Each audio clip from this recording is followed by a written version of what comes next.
முன்னின்று நெறிப்படுத்திக் கொண்டிருக்கிற சென்னை மாவட்ட செயலாளர்கள் சேத்துப்பட்டு இளங்கோ, வழக்குரைஞர் சாரநாத், வேலுமணி, இளையா, சைதை ஜேக்கப், கரிகால் வளவன், சவுந்தர், உஷாராணி, அப்புன், ஞான முதல்வன், இளங்கோவன் ஆகிய தோழர்களே மற்றும் தமிழகம் தழுவிய அளவில் ஆர்ப்பாட்டத்திற்கு வருகை தந்திருக்கிற மாவட்ட செயலாளர்கள் உள்ளிட்ட முன்னணி தோழர்களே, கட்சியின் சட்டமன்ற உறுப்பினர்கள் பனையூர் பாபு அவர்களே, ஆலூர் ஷானவாஸ் அவர்களே, SS பாலா, கட்சி பொறுப்பாளர்கள் தம்பி வன்னியரசு அவர்களே, வழக்குரைஞர் எழில் கரோலின் அவர்களே, தகடூர் இளம் சேக்குவேரா அவர்களே, வழக்குரைஞர் ரஜினிகாந்த் அவர்களே, தம்பி பாவலன் அவர்களே,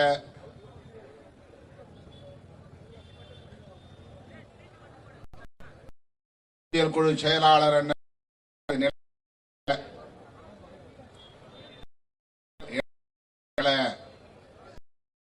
நற்சோனை அவர்களே,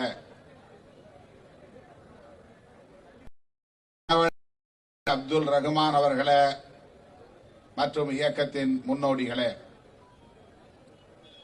கட்சியின் பொதுச் செயலாளர் நாடாளுமன்ற உறுப்பினர் தோழர் ரவிக்குமார் அவர்களே,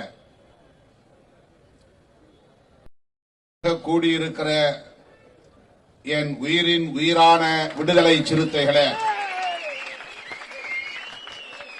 உங்கள் அனைவருக்கும் என்னுடைய பணிவார்ந்த வணக்கத்தை தெரிவித்துக் கொள்கிறேன். பெயர்கள் விடுபட்டிருந்தால் பொறுத்தருள வேண்டும் என்று கேட்டுக் கொள்கிறேன். இடதுபுறம் இருக்கிற தோழர்கள் போக்குவரத்துக்கு இடையூறு இல்லாமல் நின்றால் எனக்கும் பேசுவதற்கு ஏதுவாக இருக்கும். கொஞ்சம் உள்ளே அடங்கி பந்தலை நோக்கி வந்து நிற்குமாறு உங்களை கேட்டுக் கொள்கிறேன்.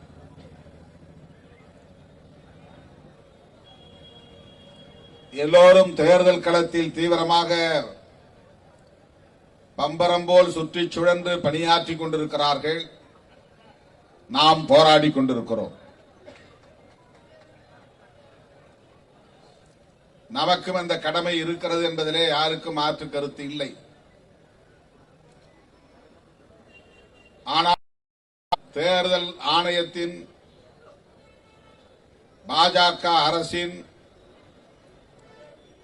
கோட்டு சதியை மக்களுக்கு அம்பலப்படுத்த வேண்டிய பொறுப்பு அதைவிட மேலானது என்று நம்புவதால் நாம் இந்த ஆர்ப்பாட்டத்தை 2-3 நாட்கள் இடைவெளியிலே அறிவிப்பு செய்து ஒருங்கிணைத்திருக்கிறோம். ஏற்கனவே கூட்டணி கட்சிகளோடு இணைந்து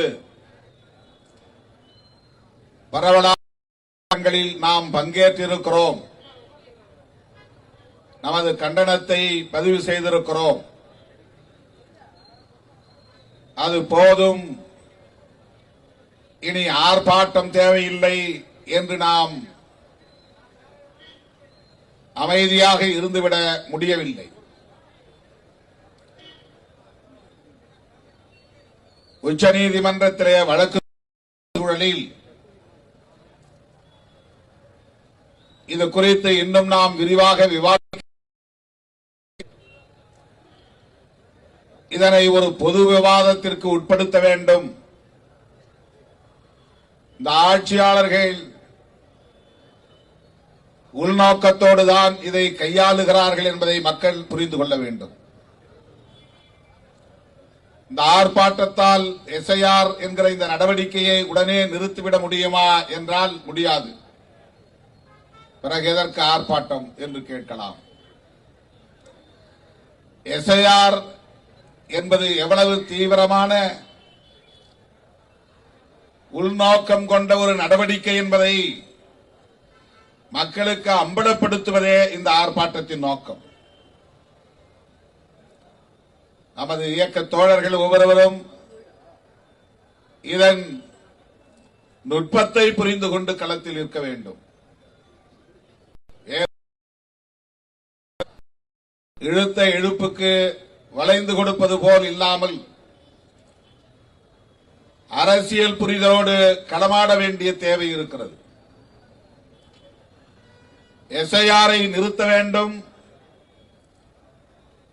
தேர்தல் ஆணையத்தின் அறிவிப்பை தடை செய்ய வேண்டும் என்று கோரி நமது கட்சியின் சார்பில் எஸ்ஐஆருக்கு எதிராக உச்சநீதிமன்றத்திலே வழக்கு தொடுத்திருக்கிறோம் என்பது உங்களுக்கு தெரியும்.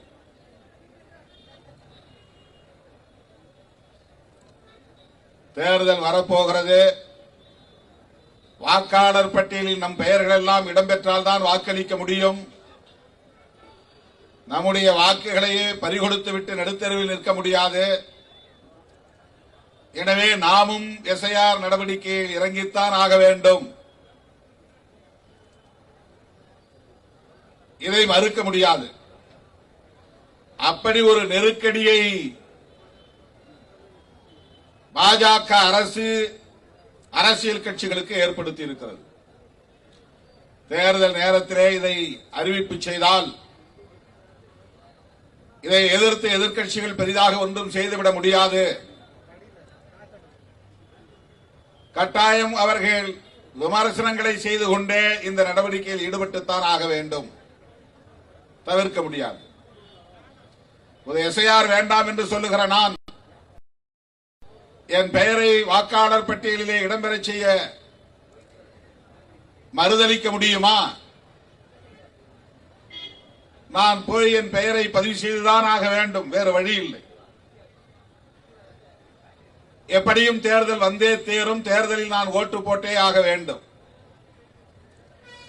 ஆகவே ஒருபுறம் நான் இதை எதிர்த்தாலும் இன்னொரு புறம் நான் வாக்காளர் பட்டியலில் என் பெயரை இடம்பெறச் செய்ய உரிய நடவடிக்கைகளை மேற்கொண்டுதான் ஆக வேண்டும் என்கிற அளவுக்கான ஒரு நெருக்கடியை இந்த ஆட்சியாளர்கள், சூதுமதியாளர்கள், சூழ்ச்சியாளர்கள் திட்டமிட்டிருக்கிறார்கள். அதுதான் நீங்கள் புரிந்து கொள்ள வேண்டும். இதுவரையில் நாடாண்டவர்களுக்கும் இப்போது நாடாண்டு கொண்டிருக்கிற பாஜகவினருக்கும் மிகப்பெரிய வேறுபாடு. இவர்கள் வழக்கமான சராசரியான அரசியல்வாதிகள் இல்லை. மோடி, அமித்ஷா, அவர்களை வழிநடத்தக்கூடிய RSS தலைவர்கள், இவர்கள் வெறுமன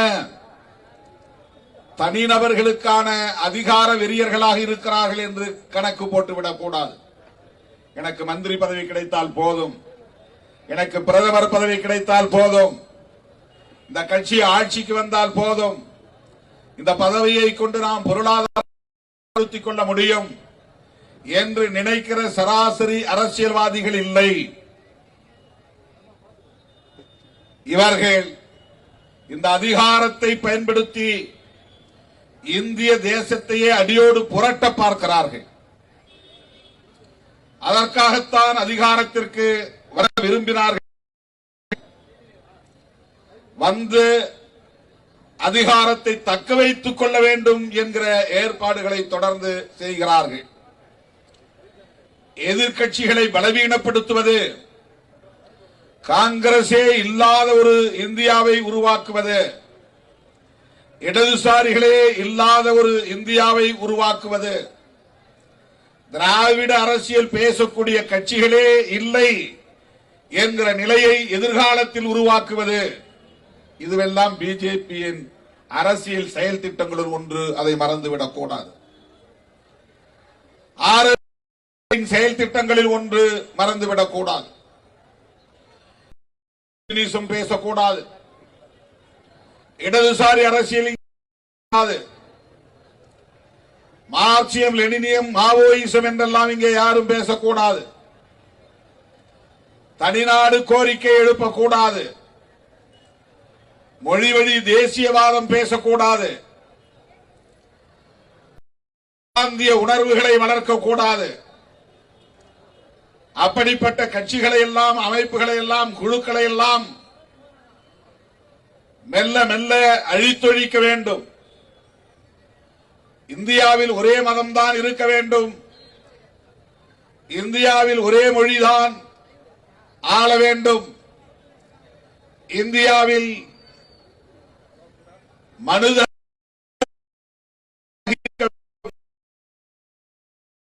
எல்லாம் நடைமுறைப்பட்டால்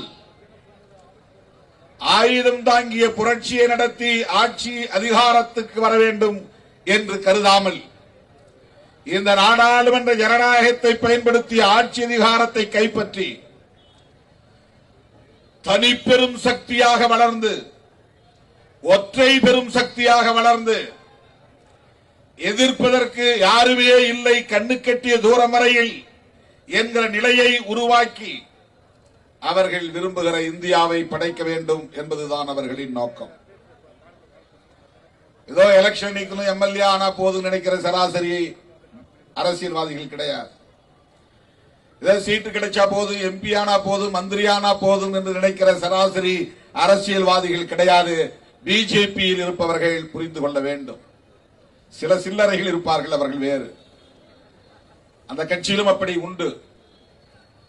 ஆனால் வழிநடத்தக்கூடியவர்கள் கொள்கை வகுப்பாளர்கள், கட்சியின் கொள்கை முடிவுகளை எடுப்பவர்கள், தொலைநோக்கு பார்வை உள்ளவர்கள், கோல்வாக்கரின் வெளிவந்தவர்கள், சாவர்கரின் பாசறையில் பயின்றவர்கள்,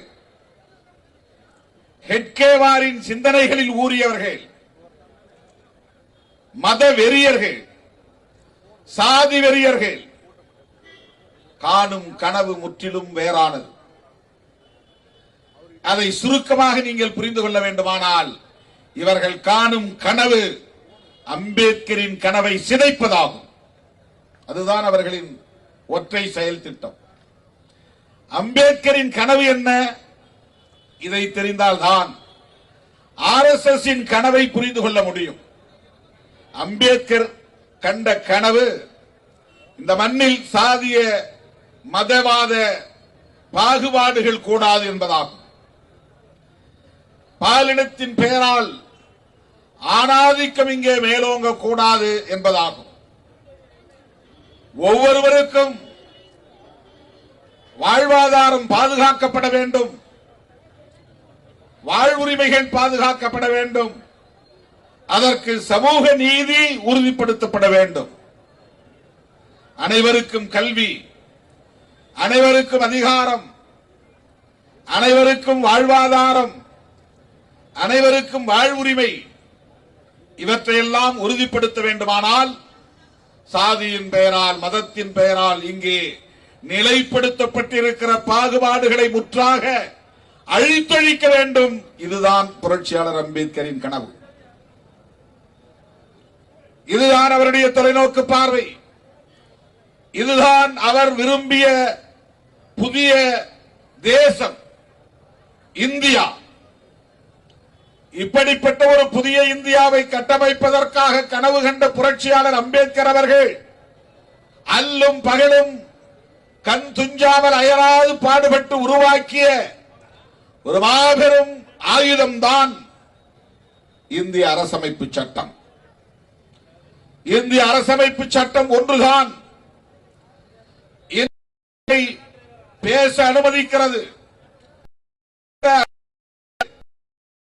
குரல் எழுப்ப அனுமதிக்கிறது, போராட அனுமதிக்கிறது, அனுமதிக்கிறது, கட்சிகளை உருவாக்கிக் கொள்ள அனுமதிக்கிறது, வைத்துக் கொள்ள அனுமதிக்கிறது. ஜனநாயகத்தை நமக்கு மிக பெரும் ஆயுதமாக தருகிறது. கல்வியை தருகிறது, அதிகாரத்தை தருகிறது, அதிகார பகிர்வை தருகிறது. இவ்வளவையும் தருவது புரட்சியாளர் அம்பேத்கர் அவர்கள் வகுத்தளித்திருக்கிற இந்திய அரசமைப்பு சட்டம் தான். இதுதான் RSS கும்பலுக்கு பிடிக்கவில்லை, இதுதான் சங் பரிவார் அமைப்புகளுக்கு பிடிக்கவில்லை, இதுதான் சாவர்கரின் கும்பலுக்கு பிடிக்கவில்லை. அவர்கள்தான் இன்றைக்கு ஆட்சி அதிகாரத்தில் கோலோச்சுகிறார்கள். அவர்கள்தான் இன்றைக்கு பீகாரிலே அதிகாரத்தை பகிர்ந்து ஆட்சி பீடத்தில் அமர்ந்திருக்கிறார்கள். அவர்கள்தான் தமிழ்நாட்டையும் எப்படியாவது கைப்பற்றிவிட வேண்டும் என்று துடிக்கிறார்கள். அவர்களால் இங்கே காலூன்ற முடியாது. திமுக போன்ற திராவிட அரசியல் பேசுகிற கட்சிகள், கம்யூனிசம் பேசுகிற இடதுசாரி கட்சிகள் எல்லாவற்றையும் விட புரட்சியாளர் அம்பேத்கரியம் பேசுகிற விடுதலை சிறுத்தைகள் எதிராக இருக்கிறார்கள் என்பது அவர்களுக்கு தெரியும். தலித்துகளை பயன்படுத்தி ஒவ்வொரு மாநிலத்திற்குள்ளேயும் அவர்கள் மிக இலகுவாக ஊடுருவுகிறார்கள். தலித் அமைப்புகளை அதன் மூலம் ஒவ்வொரு மாநிலத்திற்குள்ளேயும் அவர்கள் வெகுவாக காலூன்றுகிறார்கள், வேரூன்றுகிறார்கள். இந்தியா முழுவதும் ஷெட்யூல் காஸ்ட் என்கிற பெயரிலே இந்த சமூகம் ஓரணியில் திரண்ட வரலாறு. புரட்சியாளர் அம்பேத்கரின் சாதனை அது. ஷெட்யூல் காஸ்ட் பெடரேஷன், அதை உருவாக்கியவர் புரட்சியாளர் அம்பேத்கர். அகில இந்திய அளவில் ஒடுக்கப்பட்ட இந்த மக்களை ஓரணியில் திரட்டுவதற்கான அனைத்து அடித்தளங்களையும் அமைத்தவர். அதனால் அகில இந்திய அளவில் இந்த மக்கள் ஒரே அடையாளத்தோடு அணிதிரள ஒரு ஏதுவான சூழல் இந்திய அரசியல் சமூக கட்டமைப்பில் உருவானது, அரசியல் கட்டமைப்பில் உருவானது.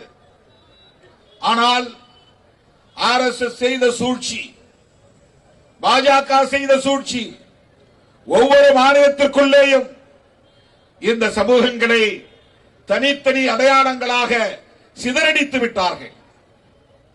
நீ வேறு, அவன் வேறு, உன் வரலாறு வேறு, அவன் வரலாறு வேறு, உனக்கும் அவனுக்கும் பட்டியலில் இணைந்திருப்பதனால் எப்படி சொந்தம் உண்டாகிவிட முடியும்? உனக்கு எப்படி அவன் தலைவனாக இருக்க முடியும்? அவன் சாதி என்ன? இவன் எப்படி தலைவனாக இருக்க முடியும்? இவன் சாதி என்ன என்கிற அரசியலை கூர்மைப்படுத்தியது பிஜேபி, RSS. எல்லா மாநிலங்களிலும் இது நிகழ்ந்தது. தமிழ்நாட்டிலே 2000க்கு முன்பு வளர்ச்சி பெற தொடங்கிய பல அமைப்புகள், விடுதலை சிறுத்தைகள் போன்ற அமைப்புகள் ஒரே மேடையில் தலித்துகள் என்கிற பெயரால் அல்லது பட்டியல் சமூகம் என்கிற பெயரால் அல்லது ஷெட்யூல்டு இனம் என்கிற பெயரால் நிற்கிற சூழல் இருந்தது. ஆனால் இன்றைக்கு என்ன நிலை? தனித்தனி குழுக்களாக இன்றைக்கு சிதறடித்திருக்கிறார்கள். இதன் மூலம் தமிழ்நாட்டுக்குள்ளும் ஊடுருவி இருக்கிறது RSS, பிஜேபி வேர் பிடிக்க தொடங்கி இருக்கிறது. தலித்துகளின் குடிப்பகுதிகளில், குடியிருப்பு பகுதிகளில் இன்றைக்கு கொடிகளை பறக்க விடுகிறார்கள். ஒரு காலத்தில் நாடார் சமூகத்தில் ஊடுருவிய இயக்கம், பின்னர் முக்குளத்தோர் சமூகத்தில் ஊடுருவிய இயக்கம், அதன் பின்னர் தேவேந்திரகுல வேளாளர், அருந்ததியர் என்று தலித் சமூகத்திற்குள்ளே ஊடுருவிய இயக்கம், சமூகத்தில் ஊடுருவிய இயக்கம், எவ்வளவு முயற்சி எடுத்தும் ஆதி திராவிடர் வன்னியர் சமூகத்திற்குள்ளே அவர்களால் ஊடுருவ முடியவில்லை. போராடிக் கொண்டிருக்கிறார்கள். அதற்கு மிகப்பெரிய தடுப்பு அரண்களாக இருப்பது வன்னியர் சமூகத்திற்கென்று வளர்ந்திருக்கிற ஒரு அரசியல் இயக்கமாக உள்ள பாட்டாளி மக்கள் கட்சி. ஆனால் அவர்களும் பாஜகவோடு இன்றைக்கு உறவாடுகிறார்கள். தேர்தல் உறவை தொடர்ந்து வைத்திருக்கிறார்கள். அங்கேயும் அந்த ஊடுருவல் கூடிக்கொண்டே போகிறது. ஆனால் விடுதலை சிறுத்தைகள் கட்சி மிகப்பெரிய தடுப்பு அரணாக இன்றைக்கு தமிழகத்திலே விளங்குகிறது. பிஜேபி RSS வகுக்கிற சதி திட்டங்களை முறியடிக்கிறது. அதிலே ஒன்றுதான் இந்த ஆர்ப்பாட்டம். அவர்களின் முகத்திரையை கிழிக்கிற ஒரு அரசியல் நடவடிக்கை இது. இதனால் SIR-ஐ நிறுத்திவிட முடியாது. ஆனால் அவர்களின் சதியை முறியடிக்க முடியும், மக்களை அரசியல் படுத்துவதன் மூலம்.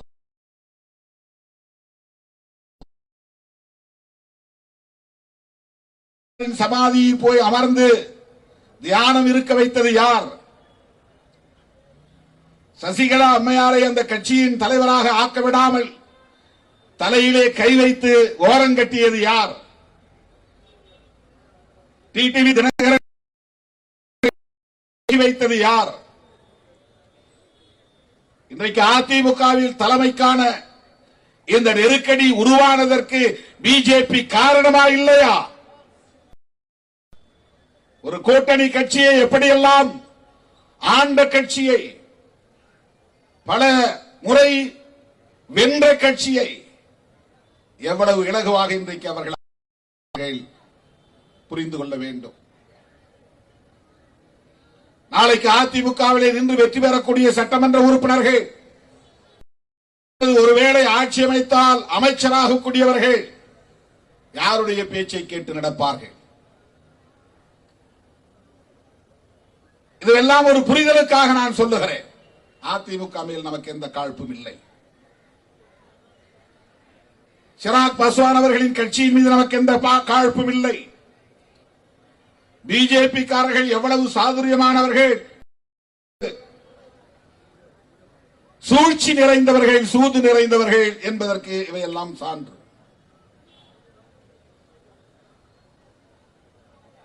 திராவிட அரசியலை எதிர்க்கிறார்கள் என்பதற்காக மட்டும் நாம் பிஜேபி RSS-ஐ எதிர்க்கிறோம் என்று பலர் எண்ணுகிறார்கள். அல்லது திமுகவை எதிர்க்கிறார்கள் என்பதற்காக நாம் பிஜேபியை எதிர்க்கிறோம் என்று எண்ணுகிறார்கள். இது நம்மை அவர்கள் குறைத்து மதிப்பிடுகிற ஒரு முயற்சி. எங்களுக்கு ஒரு பார்வை இருக்கிறது. நாங்கள் அம்பேத்கரை படித்திருக்கிறோம், நாங்கள் பெரியாரை படித்திருக்கிறோம். எங்களுக்கு ஒரு பார்வை இருக்கிறது. நாங்கள் இடதுசாரி அரசியலையும் உள்வாங்கியவர்கள். எனவே பாரதிய ஜனதா RSS என்கிற இந்த மதவாத சக்திகளை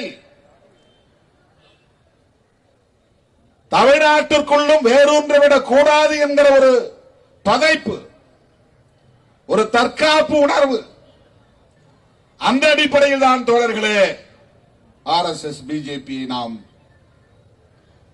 எதிர்த்தோ விமர்சித்தோ பேச வேண்டிய ஒரு சூழலுக்கு ஆளாகி இருக்கிறோம். இப்படியெல்லாம் நாம் தீவிரமாக களமாடுவதால் இன்றைக்கு தனிநபரை குறிவைத்து, என்னை குறிவைத்து அவதூறுகளை பரப்புவதிலும், திமுகவுக்கு துணை போகிற ஒரு இயக்கமாக சிறுமைப்படுத்துவதிலும், இதற்கு பெரிய தொலைநோக்கு பார்வை இல்லை, நோக்கமில்லை என்றெல்லாம் விமர்சிக்கிறார்கள். எங்கள் உயரம் எங்களுக்கு தெரியும், எங்கள் வலிமை எங்களுக்கு தெரியும், எங்களுக்கான உத்திகளை எங்களால் வகுத்துக் கொள்ள முடியும். யாரும் எங்களுக்கு புத்திமதி சொல்ல வேண்டிய தேவையில்லை. எங்களுக்கு புத்திமதி சொல்லக்கூடியவனை விட அதிக அனுபவம் எங்களுக்கு, கள அனுபவம் எங்களுக்கு உண்டு. யூடியூப்ல உட்கார்ந்துட்டு அவன் பேசுறான். அவர்களுக்கு இருக்கிற அனுபவத்தை நான் ஆணவத்தில் RSS பிஜேபி உள்ளிட்ட சக்பரிவார்களின் அரசியலை நாம் எதிர்த்து பேசுவதற்கு விமர்சிப்பதற்கு என்ன காரணம் என்பதை எடுத்துரைக்கிறேன். அவ்வளவுதான். அருமை தோழர்களே, இந்த எஸ்ஐஆர் என்பது புதிதாக அறிமுகப்படுத்தப்பட்டிருக்கிறதா என்றால் இல்லை, ஏற்கனவே நடைமுறைப்படுத்தப்பட்டிருக்கிறது என்பது இப்போது ஆய்வுகளில் நமக்கு தெரிய வருகிறது. 2002ஆம் ஆண்டு என்கிற ஒரு எல்லையை அவர்கள் நிர்ணயம் செய்திருக்கிறார்கள், தீர்மானித்திருக்கிறார்கள். 2002ஆம் ஆண்டு வாட்டர் லிஸ்ட் வாக்காளர் பட்டியலில் உன் பெயர் இடம்பெற்றிருக்கிறதா, பாகம் எண் என்ன, வரிசை எண் என்ன, உன் பெயரும் தந்தை பெயரும் என்ன, இவையெல்லாம் நீ சரியாக அதிலிருந்து எடுத்து கை நீ குடிமகன் தானா என்பதற்குரிய ஆவணத்தை காட்ட தேவையில்லை என்கிறது. இதற்கு முன்பு இப்படி நடைமுறைக்கு வந்ததா என்றால் இல்லை, ஏற்கனவே எஸ்ஐஆர் நடந்திருக்கிறது. ஆனால் இந்த ஃபார்ம், இந்த விண்ணப்ப படிவம் இப்படி பிஎல்ஓ என்கிற அதிகாரிகளை கொண்டு வீடு வீடாக சென்று ஒவ்வொருவருக்கும் வழங்க பெற்று அதை பூர்த்தி செய்து அவர்களே அதை பதிவேற்றம் செய்து வாக்காளர் பட்டியலில் உங்கள் பெயரை பதிவேற்றம் செய்து விட்டோம் என்று உறுதிப்படுத்துகிற நிலை கடந்த காலங்களில் இருந்ததா என்றால் இல்லை.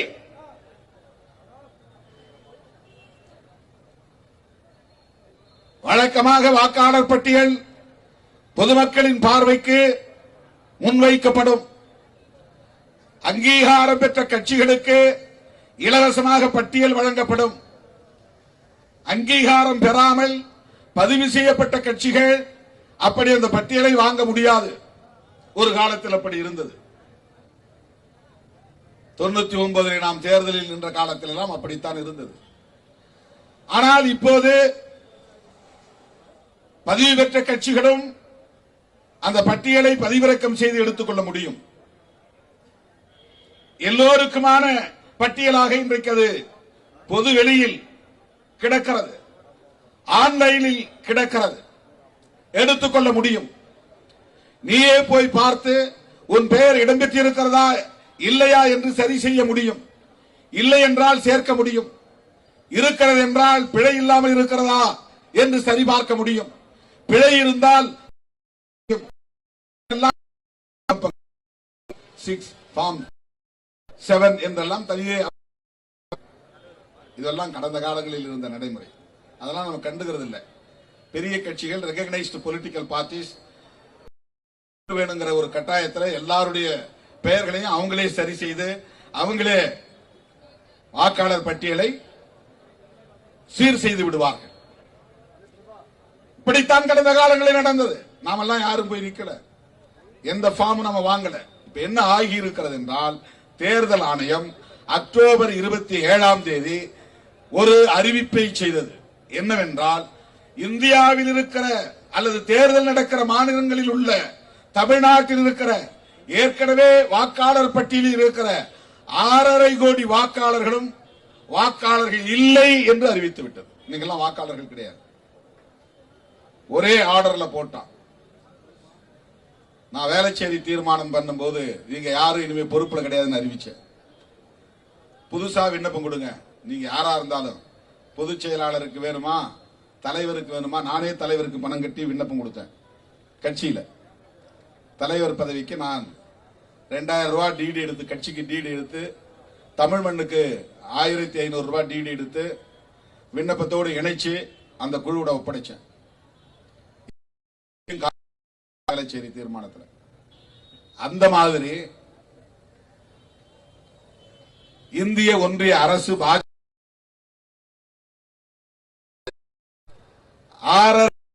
வாக்காளர்களையும் ஒரே ஆணையில் நீங்க யாரும் வாக்காளர் கிடையாது அறிவித்து விட்டது. நீயே உன்னை வாக்காளர் என்று உறுதிப்படுத்திக் கொள். அதற்கு நாங்க பிஎல்ஓ என்று பூத் லெவல் ஆபீசரை போட்டிருக்கிறோம். அவங்க உனக்கு கொண்டாந்து ஒரு விண்ணப்பத்தை கொடுப்பார்கள். அந்த விண்ணப்பத்தில் உன் பெயரை எழுது, தந்தை பெயரோ தாய் பெயரோ எழுது, உடைய முகவரியை எழுது, உடைய ஆதார் எண்ணை எழுது. இதெல்லாம் எழுதிட்ட ரைட். ஓட்டர் லிஸ்ட்ல உன் பேர் இருக்கா, அதை பதிவு பண்ணு. இல்ல இப்பதான் நான் புதுசா வாக்காளர் பதிவு பண்ண போறேன், ரைட், அப்ப 2002 தேவையில்லை, வேற என்ன தேவை? அந்த 2002 பட்டியலில் இடம்பெறாதவர்களும் புதிதாக வாக்காளர் பட்டியலில் பெயரை சேர்ப்பவர்களும் நான் சொல்ற 13 டாக்குமெண்ட்ல ஒரு டாக்குமெண்ட காட்டு. அது எதுக்கு? நீ இந்த நாட்டில் தான் பிறந்தாயா, இந்த நாட்டின் குடிமகன் தானா என்று எனக்கு தெரியாது. நீங்க வாழ்ந்துகிட்டு இருக்கிறதுனால நீ பாட்டுக்கு ஓட்டரா மாறி இருக்க கூடாது. அப்படிலாம் உன்னை வாக்காளரா அங்க சேர்த்துக்க மாட்டோம்.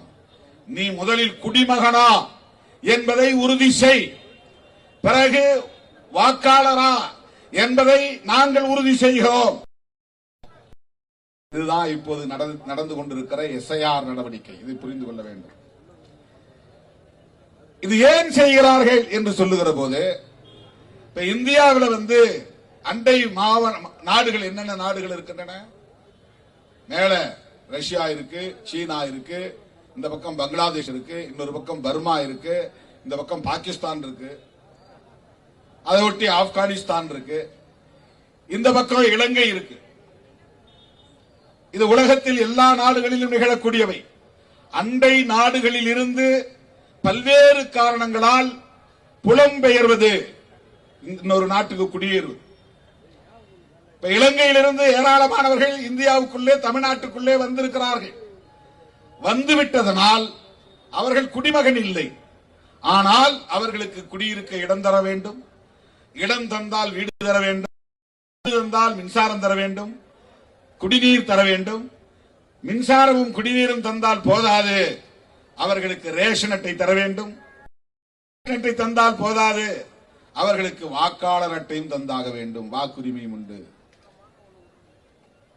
குடியுரிமை இல்லை, ஆனாலும் அவன் இந்த மண்ணில் வாழக்கூடியவன் என்கிற காரணத்தினால் உலக நாடுகளுக்கு இடையே உள்ள ஒரு ஒப்பந்த அடிப்படை, அகதிகளாக வரக்கூடியவர்களுக்கு இத்தனை அடிப்படை வசதிகளையும் செய்து தர வேண்டியது ஒரு தேசத்தின் கடமை, ஒரு அரசின் கடமை.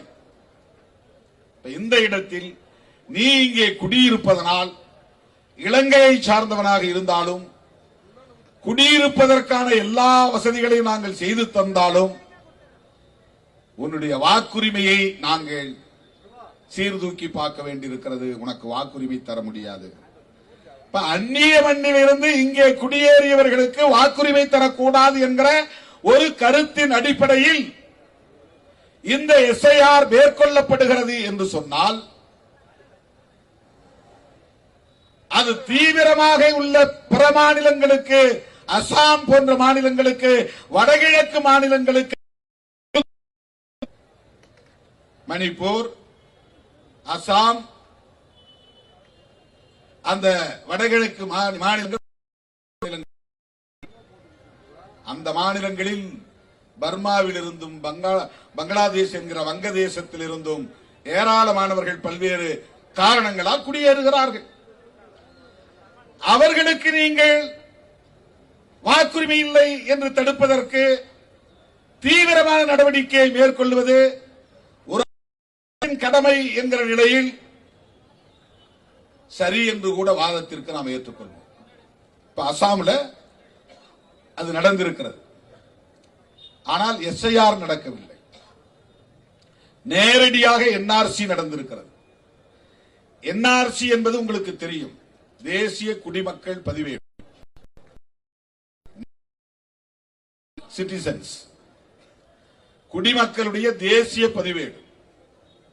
யார் யார் இந்த குடிமக்கள், இந்த தேசத்தின் குடிமக்கள் என்பதை பதிவு செய்வதற்கென்று ஒரு ரெஜிஸ்டரை மெயின்டைன் பண்றாங்க. அதுக்கு ஒரு சட்டம் கொண்டு வந்தாங்க, அதுதான் சிஏஏ சட்டம். அது ஏற்கனவே வாஜ்பாய் இருந்த காலத்திலேயே அந்த சட்டம் இருந்தது.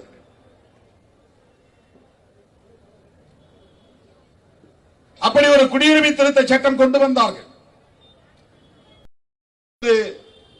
இந்த எஸ்ஐஆர் இவ்வளவு கடுமையாக இல்லை.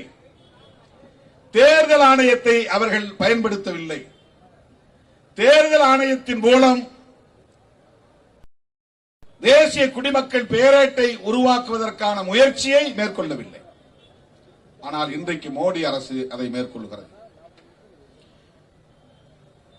அங்க பல லட்சம் பேர், கிட்டத்தட்ட 70 லட்சம் பேர் என்று சொல்லுகிறார்கள்.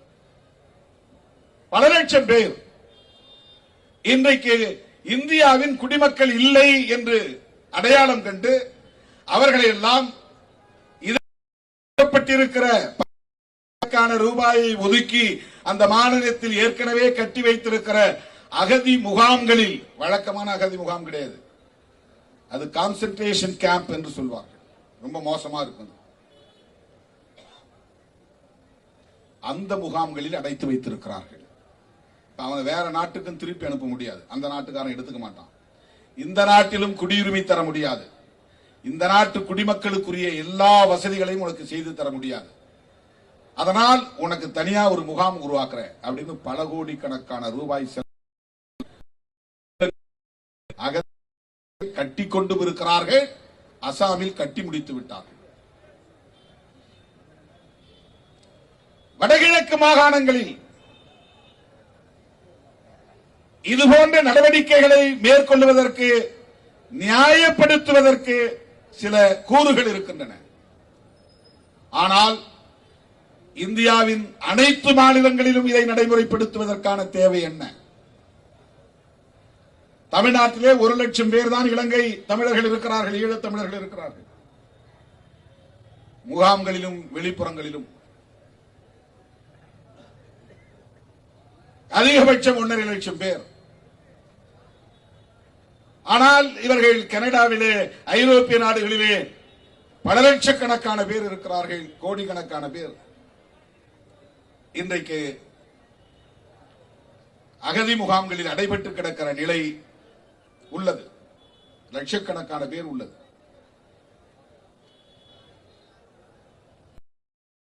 அந்நிய தேசத்திலிருந்து இந்தியாவிற்கு குடியேறியவர்களை அப்புறப்படுத்துவது, அகதி முகாம்களை நடத்துவது என்கிற காரணத்திற்காக எஸ்ஐஆரை நடைமுறைப்படுத்துகிறோம் என்று சொல்லுகிற இவர்கள், அப்படி தீவிரமாக அந்நிய தேசங்களில் இருந்து குடியேறிய மாநிலங்களில், ஒரு சில மாநிலங்களில் மட்டுமே அதை நடைமுறைப்படுத்த வேண்டும், நேரடியாக என்ஆர்சியை பயன்படுத்த வேண்டும் என்ற குரல் ஒருபுறம் இருக்கிறது. அசாமில் எஸ்ஐஆரே இல்லை,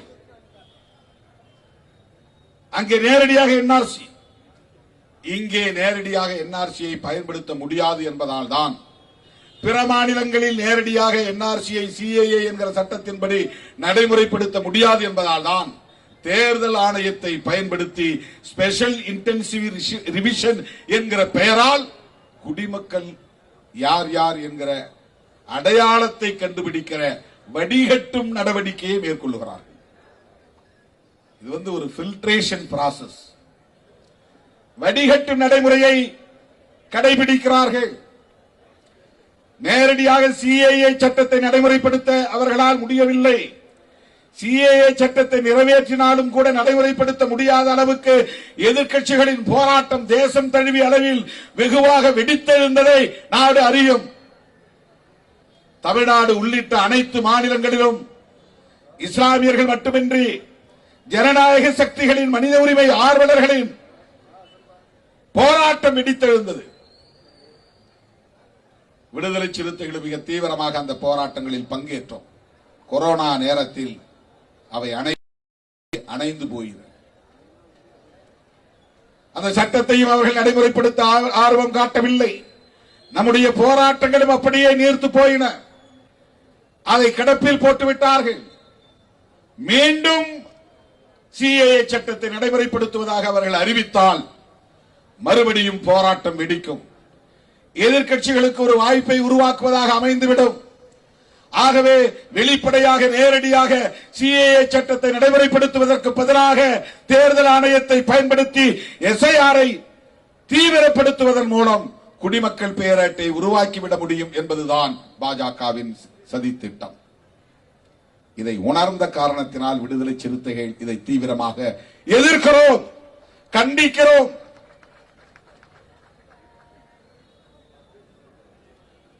இந்த எஸ்ஐஆரை நடைமுறைப்படுத்துவதன் மூலம் குறைந்தது 10 அல்லது 15% பேர்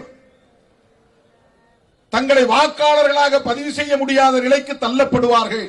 இது ரொம்ப சாதாரணமான நடைமுறையில் நிகழக்கூடிய ஒன்று. ரொம்ப சிம்பிள் ப்ராசஸ். எல்லோராலும் போய் 100% வாக்காளர்களாக பதிவு செய்ய முடியாது. எப்படியும் ஒரு 10%, 15% பேர். திட்டமிட்டவர்கள் தவிர்க்கிறார்கள் என்று கூட நாம் சொல்லவில்லை. தன்னியல்பாகவே 2002 என் பேர் இல்ல, நாம் போய் ஆவணங்களை தேடி கொடுக்க முடியாது. 2002 வாக்காளர் பட்டியலில் பேர் இருந்தாலும் அதில் என்னால சேர்த்துக் கொள்ள முடியாது. நான் எங்கேயே இருப்பேன், சண்டிகாரில் வேலை செய்வேன், பாம்பேல இருப்பேன், கர்நாடகாவில் இருப்பேன், அங்கேயே குடிபெயர்ந்து போயிட்டேன். இங்க வந்து என் பேரை பதிவு செய்ய முடியாது. இப்படி ஒரு 10% பேர் பெயர்களை பதிவு செய்ய முடியாமல் போனால் கிட்டத்தட்ட 65 லட்சம் பேர் வாக்குரிமையை இழக்க நேரிடும். 15% பேர் என்று சொன்னால் கிட்டத்தட்ட 1 கோடி பேர் வாக்குரிமையை பறிகொடுக்க நேரும். இவர்களில் யார் பெரும்பாலும் இருப்பார்கள்? சாதாரண மக்கள், ஏழை எளிய தலித்துகள், ஏழை எளிய சிறுபான்மை மக்கள், ஏழை எளிய அனைத்து தரப்புகளை சார்ந்த மக்கள், உழைக்கிற மக்கள், புலம்பெயர்ந்த மக்கள், இங்கிருந்து புலம்பெயர்ந்தவர்கள் அல்லது அங்கிருந்து புலம்பெயர்ந்தவர்கள், வேறு மாநிலங்களில் இருந்து இங்கே வந்து தங்கியிருப்பவர்கள். ஆக இவ்வளவு பேர் வாக்குகளை பறிகொடுத்தால், வாக்குரிமைகளை பறிகொடுத்தால்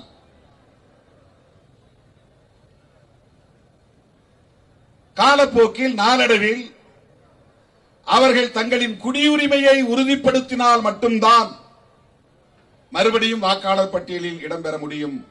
ஆகவே குடியுரிமையை உறுதிப்படுத்த வேண்டிய பொறுப்பு, அந்த சுமை ஒவ்வொருவரின் மீதும் திணிக்கப்படுகிறது. இதுவரையில் அவர்கள்தான் நம்மை தேடி வந்து உன்னை வாக்காளரை சேர்த்துக்கிறேன் அவன் தான் செஞ்சான். இப்போ நீயே உன்னை வாக்காளராக சேர்த்துக்கொள், உன்னை குடிமகன் என்று உறுதிப்படுத்திக் கொள். இவையெல்லாம் ஏனோ தானோ என்று அவர்கள் செய்யவில்லை. அவங்களுக்கு தெரியும் இது மழைக்காலம், தமிழ்நாட்டில் இதுல பிரச்சனை இருக்கும். அவர்களுக்கு தெரியும் இது முடிந்ததும் பொங்கல் பண்டிகை வருகிறது, டிசம்பர் கடைசியில கிறிஸ்துமஸ் பண்டிகை வருகிறது, இதெல்லாம் செய்வதில் சிறைய சிரமம் இருக்க தெரியும். தேர்தல் 4 மாசம் தான் இருக்கு. இப்ப போய் 1 மாத கால இடைவெளியில் இதை நாம நெருக்கடி கொடுத்தா என்ன ஆகும்? இந்தியா முழுக்க இதுவரையில் 19 பேர் BLOs தற்கொலை செய்து கொண்டிருக்கிறார்கள். ஏற்பட்ட ஸ்ட்ரெஸ், மன அழுத்தத்தில் இதை செய்ய முடியாம. கேரளாவில் ஒருத்தர், தமிழ்நாட்டில் ஒரு அம்மா இறந்திருக்கிறாங்க.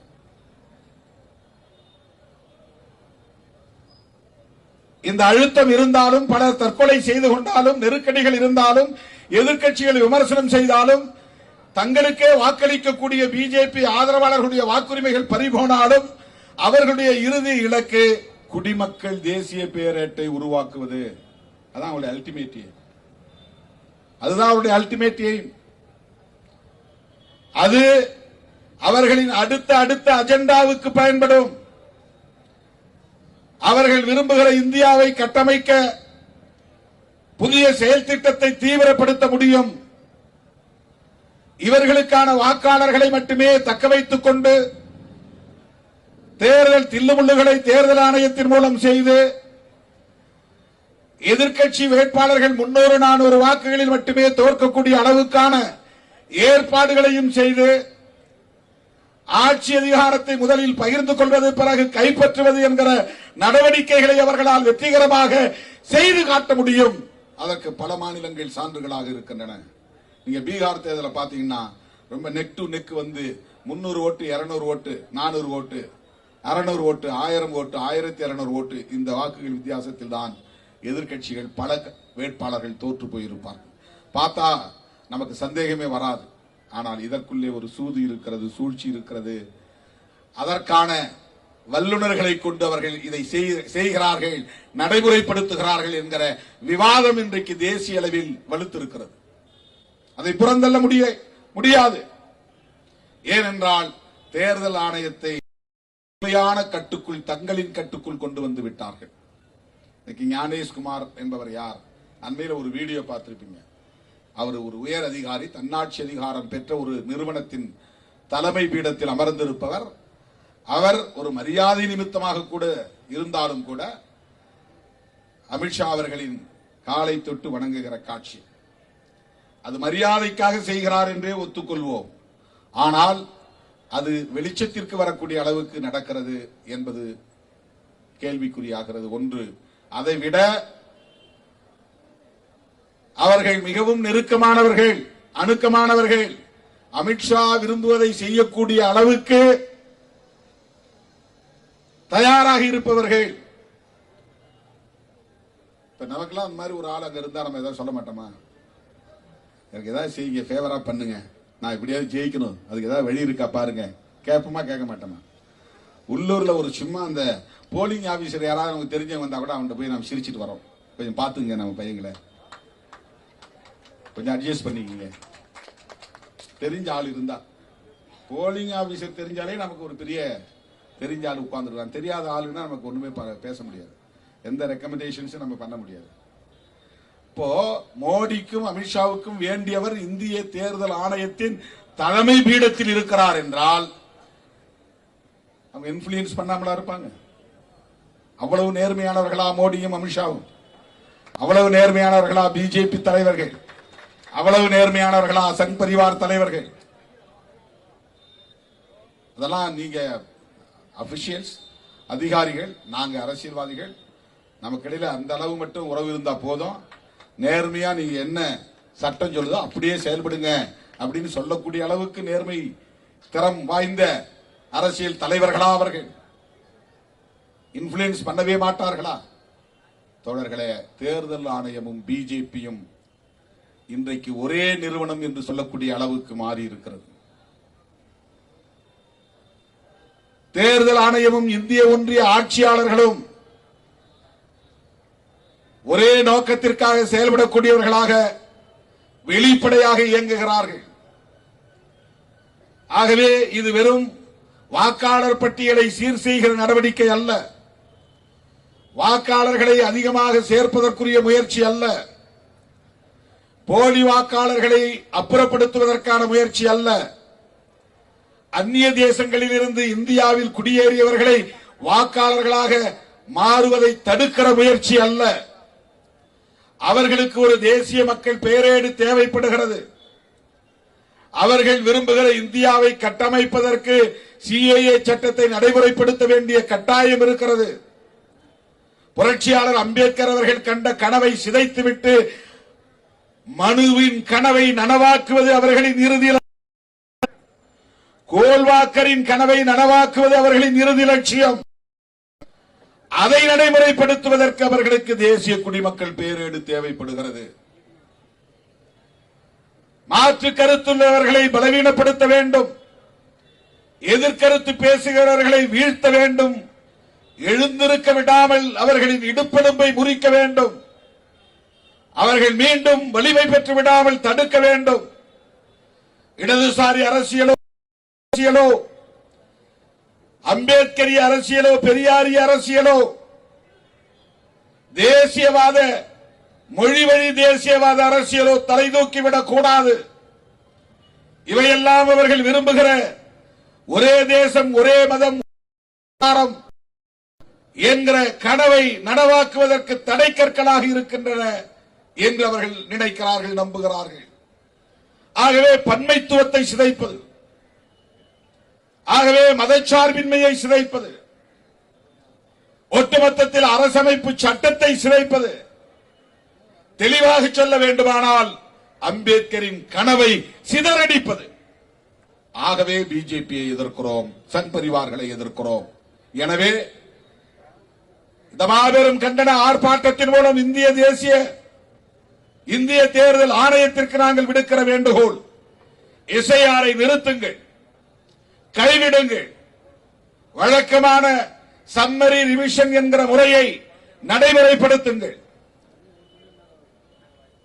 பாஜகவோடு கூட்டு சேர்ந்து செய்கிற சதி முயற்சியை முற்றாக கைவிடுங்கள்.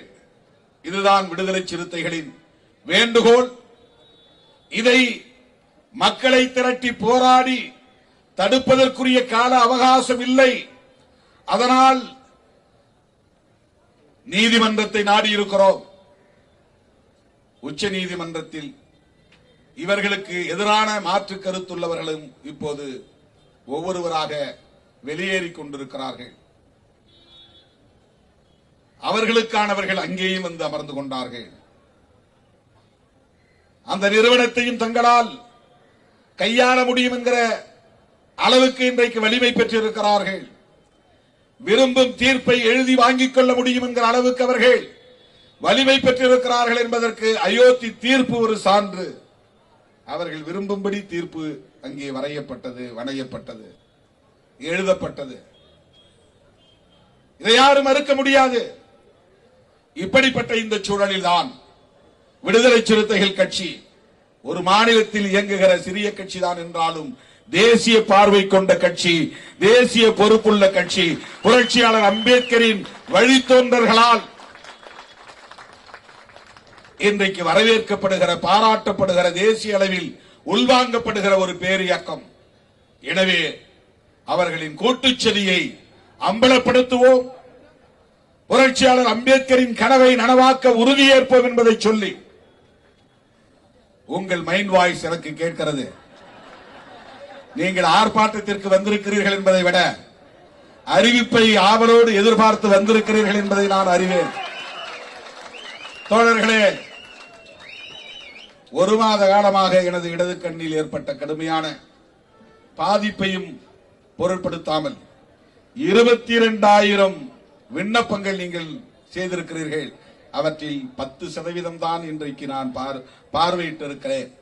ஆனாலும் விரைவில் முதல் கட்ட அறிவிப்பு வெளியாகும் என்பதை சொல்லி, எப்போதும் போல் நான் எடுக்கிற முடிவுக்கு உங்களுடைய முழுமையான ஒத்துழைப்பு தேவை, உங்களின் உடன்பரப்பு என்கிற அந்த உரிமையோடு கேட்டு என் அழைப்பை ஏற்று இங்கே வருகை தந்த உங்கள் அனைவருக்கும் என்னுடைய நெஞ்சார்ந்த நன்றியை தெரிவித்து 27ஆம் தேதி ஆவடி மாநகரத்தில் நடைபெறுகிற மாவீரர் நாள் நிகழ்ச்சியிலும் பங்கேற்றதை சிறப்பிக்க வேண்டும் என கேட்டு முடிக்கிறேன். நன்றி, வணக்கம்.